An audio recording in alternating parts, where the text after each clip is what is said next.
اب ہم یہ دیکھتے ہیں کہ یہ میں اب آپ کو اس مثال سے سمجھاتی ہوں. آج کی حدیث بھی ہم لیتے ہیں, اس مثال سے سمجھیں.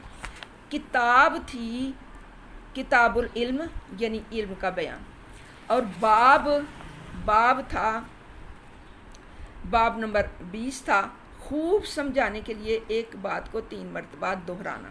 یہ باب کیا, آج کی حدیث کا باب کیا ہے؟ باب نمبر 20 ہے. اور ترجمہ الباب کیا ہے؟ ترجمہ الباب کیا ہے کہ جو حدیث ہے نا, اس کا ایک عکس لے کے, ایک نچوڑ لے کے, ایک لب الباب لے کے, تو اس کو 1-1.5 لائن میں ہم نے اس کی ایک ذیلی سرخی بنا لی ہے. یہ شاہ سرخی تھی نا کتاب العلم, اور اب ہم نے ایک ذیلی سرخی اس کی بنائی ہے. کیا؟ خوب سمجھانے کے لیے ایک بات کو 3 مرتبہ. ابھی تک ہم نے یہ 3 ٹرمینالوجیز جو سیکھ لی امام بخاری رحمۃ اللہ علیہ کے مطابق. کتاب, باب اور ترجمۃ الباب. کتاب, باب اور ترجمۃ الباب. کتاب وہ کہہ رہے ہیں بیان کو, شاہ سرخی کو, مین ہیڈنگ کو, اور باب وہ کہہ رہے ہیں ذیلی سرخی کو, سب ہیڈنگ کو, اور ترجمۃ الباب پھر وہ کہتے ہیں اس چیز کو. یہ ہے ترجمۃ الباب. اس باب کا یعنی باب 20 جو ہے نا, باب 20 کا ترجمۃ الباب یعنی اس کا خلاصہ, اس کا نچوڑ یہ ہے خوب سمجھانے کے لیے ایک بات کو 3 مرتبہ دہرانا. اب آپ کو سمجھ آئی کہ میں جب حدیث دینے لگتی تھی تو میں کہتی تھی باب نمبر 20 کی حدیث نمبر 82. ابھی آپ کو پتہ چلا اس باب سے کیا مراد ہے. اور یہ اوپر سب سے یہاں پہ لکھا ہوتا تھا علم کا بیان. ٹھیک ہے, ابھی آپ کو اس مثال سے سمجھ آ جائے گی. اگر نہ آئے تو آپ میسیج پہ کویسچن کر کے مجھ سے پوچھ سکتے ہیں, میں انشاءاللہ العزیز جواب دے دوں گی. لیکن میں اس کو پھر سے ایک دفعہ حدیث لیتے ہیں نا, حدیث لے کے میں پھر سے اس کو ایک دفعہ پھر آپ کو اس کا خلاصہ بتا دیں. آج کی حدیث ہے حدیث نمبر 82. اسی ضمن میں نے آپ کو یہ کتاب, باب اور ترجمۃ الباب کا بتایا ہے. اب اس میں یہ جو ہے باب تو, کتاب تو وہ ہے نا کتاب العلم, علم کا بیان. یہ علم کے متعلق ہی ہم پڑھ رہے ہیں. جب سے یہ کتاب العلم شروع ہوا تھا, علم کا بیان شروع ہوا تھا, تب سے ہم علم کے متعلق احادیث پڑھ رہے تھے.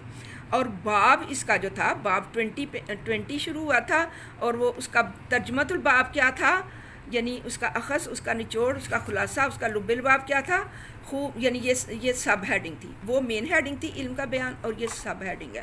اور سب ہیڈنگ کیا تھی؟ خوب سمجھانے کے لیے ایک بات کو 3 مرتبہ دہرانا. یہ اگر آپ کو اب نہ بھی نہ سمجھ آئی تو پریشان نہ ہونا. یہ میں نے جس وقت حدیث پڑھانی ہے نا اگلی, میں نے ساتھ ساتھ آپ کو ہر حدیث کے ساتھ یہ تینوں چیزیں بتانی کرنی ہیں. جیسے میں تجوید کے قواعد میں ہر لائن کے ہر آیت کے اندر جو قاعدہ آتا ہے, حالانکہ میں پہلے تجوید پڑھا چکی ہوں, اس کے باوجود بھی میں کہتی ہوں شاید کوئی نیا سیکھنے والا ہو آج, یا شاید میری بہن کو سمجھ نہ آ رہی ہو, تو میری کوئی بات نہیں, میں ہر روز آپ کو وہ دوبارہ سے وہ سارے تجوید کے قواعد پڑھا دیتی ہوں. اسی طرح انشاءاللہ اگر آج آپ کو اس بات کی سمجھ نہیں آئے گی تو میں نے ہر حدیث کے ساتھ یہ چیزیں جو ہے نا یہ آپ کو بتانی ہے, اور انشاءاللہ اچھی طرح سے یہ آپ کے ذہنوں میں اتر جائے گی یہ بات.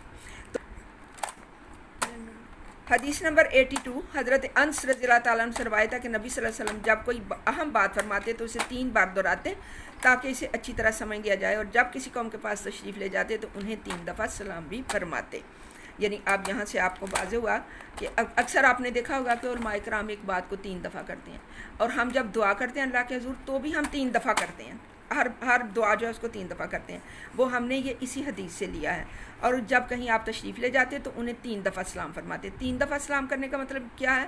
ایک دفعہ اجازت لینے کے لیے سلام کرتے, دوسری دفعہ ملاقات کے لیے سلام کرتے, اور تیسری دفعہ واپس آنے یا اجازت لینے کے لیے سلام کرتے.